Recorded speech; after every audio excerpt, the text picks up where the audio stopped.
Hello.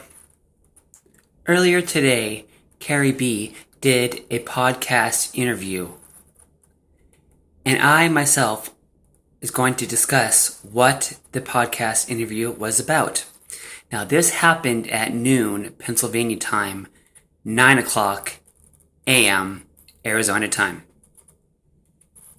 Now, the discussion started as the speaker asked Carrie if her parents or herself were raised as one of Jehovah's Witnesses or if they were converted.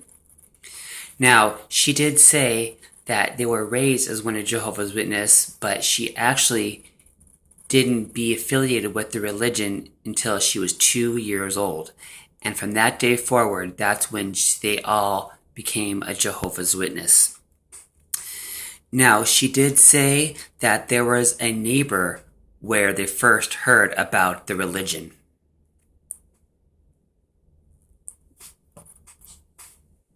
Now, she did say that in her family that she was the only child, that her mom wasn't even supposed to have children, but by accident, she got pregnant. Now, Carrie started off by saying that when she was only about 4 or 5 years old, she started having doubts against Jehovah's religion. She didn't understand how the Jehovah's Witness religion preached and teached that if anyone, including their own relatives, that if they didn't convert and become a Jehovah's Witness, and if Armageddon came, that they would positively, absolutely die at Armageddon. But despite her thinking to herself about their teachings, she still grew up as one of Jehovah's Witnesses and becoming a baptized witness. Now, as she was growing up, her father was an elder, and her father wanted her daughter, her only child, to be raised properly as a Jehovah's Witness. But she had a problem. In the preaching process, she didn't want to continue to go door to door preaching about Jehovah's kingdom and distributing the Watchtower and the Wake magazines when she knew and wanted questions why the dying. And because of this, her and her father, again, who was an elder, had a friction between them both. Finally, the time came when Carrie was disfellowshipped. Now, when she was disfellowshipped, she was pregnant. Sadly, she did admit that her first husband was abusive. But despite the abusive marriage, they continued to have 2 more children. They now had 3 kids. Finally, because of the abuse, their marriage ended and they were divorced.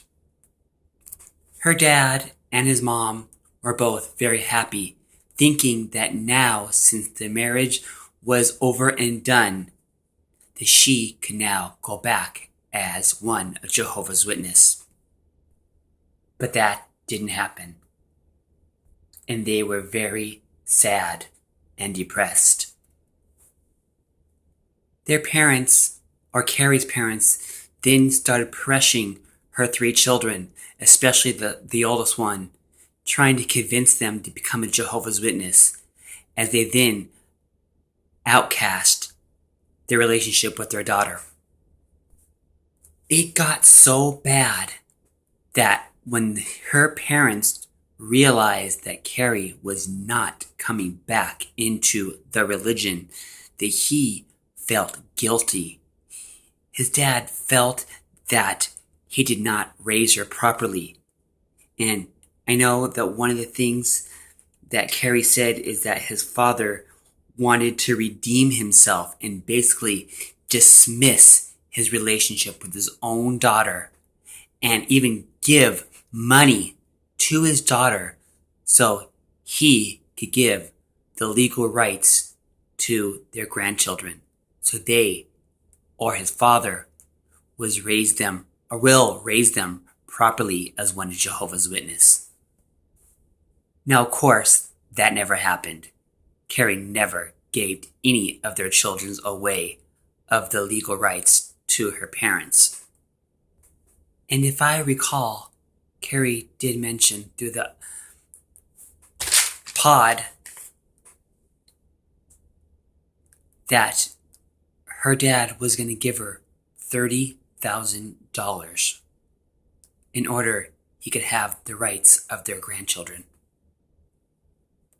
Now, the speaker did ask Carrie if she knew when the last time she spoke to their parents, their mother or their father. And she did say it happened between 8 to 10 years ago when she started informing her parents many of the twisted things that the Jehovah's Witnesses followed. Now, she didn't inform any of the twisted things, but I can give an example that happened in my life. When I myself started doing research in the Jehovah's Witness religion, I found out, which I didn't know then, and I found out that my mom didn't know this either, that the Jehovah's Witness religion, also known as the Bible students, used to preach and teach for more than 50 years that the end was coming near in the year, not 19, but 1874. Suddenly, many years after 1914, when they realized that that end never came, they changed the year to 1914. Now, exactly 100 years ago, it is now 2014, that they still to this day believe that 1914 was the sign of Jesus coming back as the King and that Armageddon's coming just around the corner. Now that is a typical thing that Carrie would have told their parents. But do you think they or my mom or my relatives listened to that? Of course not. Now, many years after she was disfellowshipped and the parents knew that she was not coming back into the truth, she finally told their parents and said that, you know what, I'm always going to be there for you. If you ever need help, want to talk, I'll be there for you. But you need to realize I am not coming back into the religion. Now, one thing that her parents, mother or father, said when they realized that she's not coming back in the truth, her dad, and I quote, said that she was a twisted apostate. Now, her story continued, and they were talking about blood transfusions and associating those who were disfellowshipped, disassociated, or just left the religion. Now, I want to give two very real-life examples that happened to me related to a blood transfusion and the process of associating with someone who left the religion. Now, almost 30 years ago, our family were in a severe car accident, and I myself lost a lot of blood. And though I was only 8 years old, the doctors did inform my parents that if I didn't take a blood transfusion, that I will positively die. Of course, my parents, my mom and my dad, did tell the doctors and said that, you know what, we're one of Jehovah's Witnesses, and you basically would rather have our son die. But because I was a child, not long after that, the doctor did say that they needed to have surgery, and they had to leave. So more than 8 and 10 hours later, when the surgery was over, they did go see me, and I was unconscious, but they did see that there was a blood transfusion inserted in me. And of course, my mom, my dad wanted to sue. Of course, the doctor said, you know what, do whatever you want to do, try to sue, but you will lose. Your child is a minor, and it's much harder to win. So I was saved. Now, there was something that Carrie B mentioned later in the video of the podcast, and she said that there's many Jehovah's Witnesses, and I'm definitely one of the victims. There's many Jehovah's Witnesses, when they need a blood transfusion and they know that they're going to die, they still, even when they're strong into the truth, they will secretly take the blood transfusion if they knew that the elders would never find out about it. No, though that never happened to me for that situation, but the other situation about associating with those who left the religion, that's happened to me for so many years.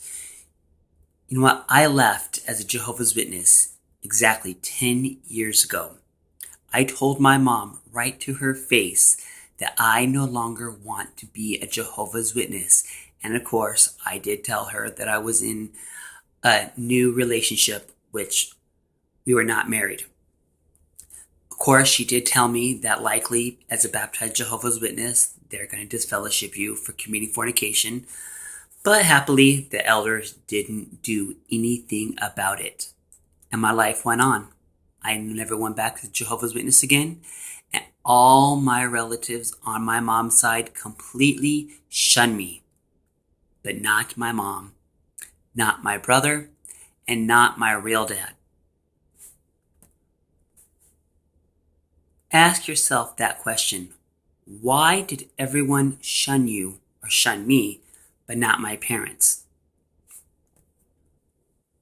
Now, when I left, I didn't start the research yet about the Jehovah's Witness religion. I basically left because I was in a relationship now, and I know Jehovah's Witnesses didn't believe in that unless you were married. It wasn't until many years later when I started to do research about the Jehovah's Witness religion. And I started informing my mom many of these things. Sometimes she would smile at me and look at me and say, interesting, I didn't know that. Other times she would roll her eyes and tell me, I don't want to hear it. But either way, I backed up with the Watchtower and the Wake magazines and other publications to prove my answers were right. Now here's what happened with my mom and myself. In the beginning, I didn't realize it, as there were many times she would contact me and say, hey, do you want to have lunch? Hey, do you want to come visit me? Hey, do you want to go spend some time with your nephew, Maxwell? Or she would come visit me. Even though she knew I was questioning and doing a lot of research in the religion. But here's the twist of it all is, I finally realized it, and I'd known it for a while before our relationship ended, that when we were communicating and talking, there would be many times I would text her, call her, leave a voicemail, even come to our house sometimes when she wasn't there or being present, and she would completely avoid me. It would go on for days. And many times I would text her and say, hey, this is Vic. I left a voicemail earlier today or a voicemail yesterday. Why aren't you responding? Then, of course, days later, she would use her excuse of, well, Vic, sorry, I didn't respond. I've been really busy. Now, do you really think that's the real reason? Unfortunately, that's a negative. What I found out, and I know she'll deny this, very obvious that when she was around Jehovah's Witnesses and I would be contacting her, leaving a voicemail, texting her, she completely avoided me because she didn't want the Jehovah's Witnesses to know that she's continued to associate with her worldly son, someone who sits there week after month after year researching about the dangers and the cult and the brainwashing Jehovah's Witnesses have done. But when there were no Jehovah's Witnesses around her, or when she was at work from her worldly friends, she'll contact me. We would act like we were best friends, just like peas and carrots. So I'm not going to go into a long detail of what went on, but I just want people to realize that Jehovah's Witnesses basically have double standards. People like my mom, people like my little brother, and like my real dad, when they're at the Kingdom Hall, when they're going door to door preaching, everyone thinks that they're this, sweet, great Jehovah's Witnesses. They're at the meetings regularly commenting, doing the Watchtower and studying the Watchtower magazines, but then they go, like my mom, and associate with me, doing all these things. So Carrie has mentioned that, because that happened to her, and just like all the other thousands of Jehovah's Witnesses too. Now, I want to mention this just once, and this is very brief. The last time my brother spoken to me, and my mom, they both told me, and this was long after I disassociated myself, they actually admitted to my face that they stopped talking to me not because I'm disassociated, it's because I talk bad about the truth. So ask yourself this question: what is talking bad about the truth?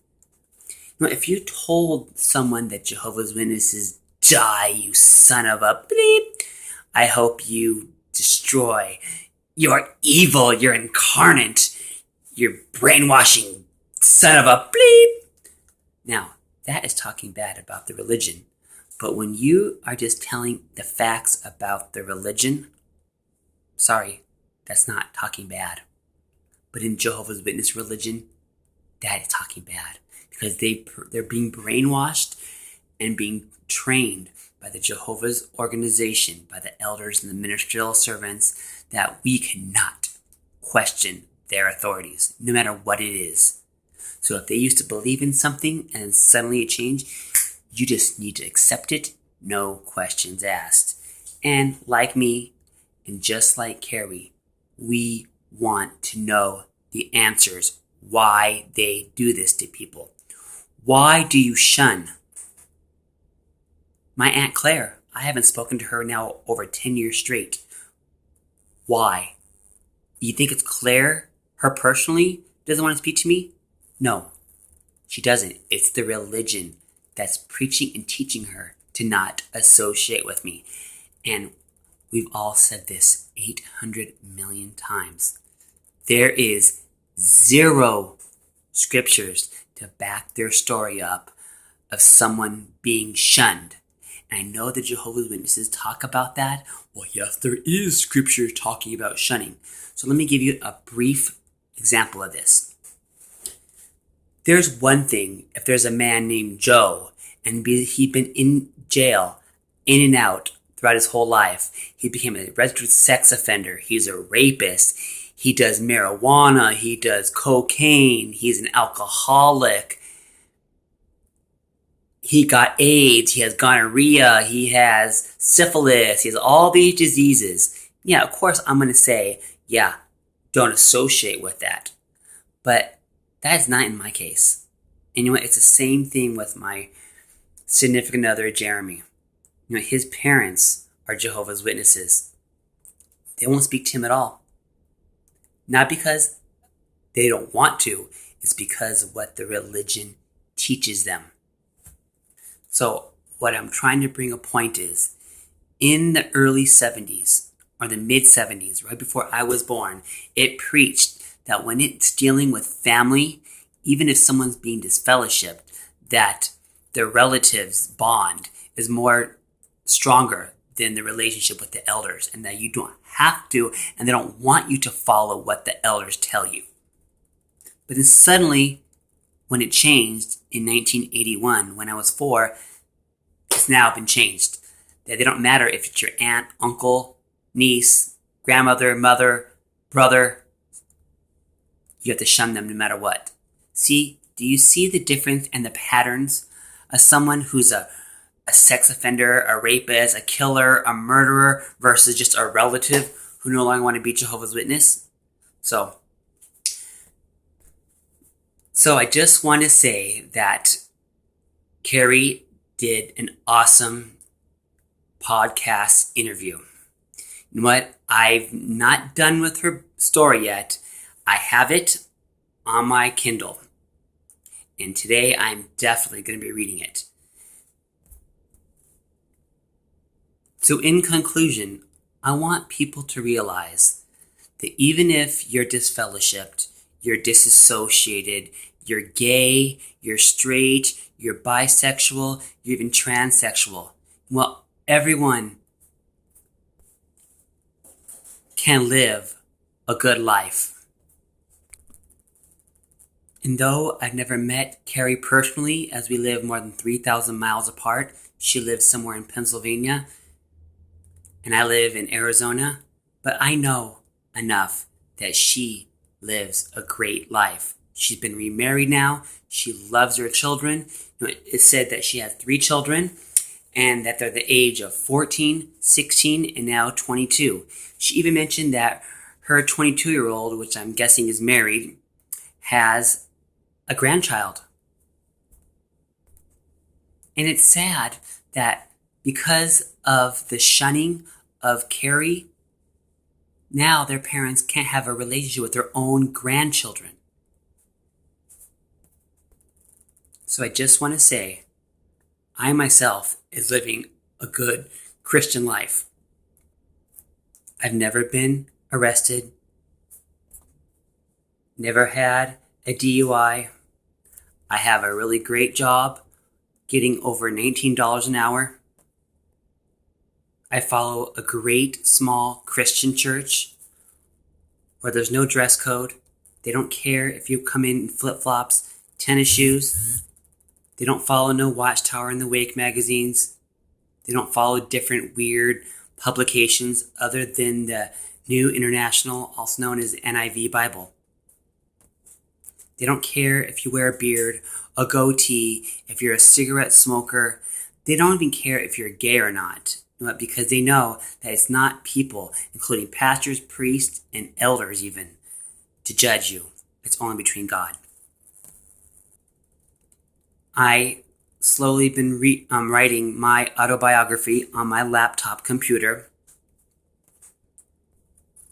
And I've been informed in the past by Brenda Lee that if or when the story gets done, that I could send her the manuscripts where she could then edit it. And then when it's all done, she's going to help me go through the process of getting my book published. And that's exactly what I want to do. And I feel that other Jehovah's Witnesses should do the exact same thing.